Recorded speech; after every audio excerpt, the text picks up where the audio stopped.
নমস্কার সবাইকে, তবলা লেসনে আগের দিন ঘেনা ঘেনা ঘেনার কায়দার বিস্তারটা কমপ্লিট হয়েছিল। এবার আজকে আরেকটা বিস্তার তি, তাহলে সেটা হচ্ছে ধাতি দিয়ে। ধা সবাই জানো, আর তি হচ্ছে এই ফিঙ্গারটা দিয়ে এখানে মারতে হয় গাবে। ধাতি এইটা চেপে যেমন না মারতে হয় সেরকমই তি এইটা দিয়ে না, এইটা দিয়ে মারতে হবে।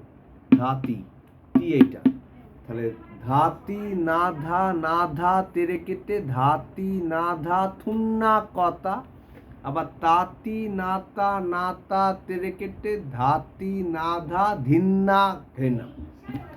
ধাতি না ধা তেরে কেটে ধাতি না ধা থুন্না কতা, তাতি না তা তেরে কেটে ধাতি না ধা ধিন্না ঘেনা।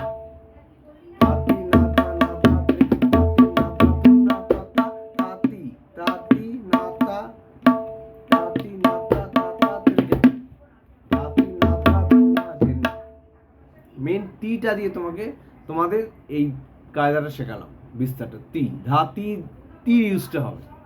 আজকে এটুকুই থাক, এরপরের দিন এর আরো বিস্তার করাবো। তোমার ভিডিও ভালো লাগলে সাবস্ক্রাইব করে দেবো। বাই।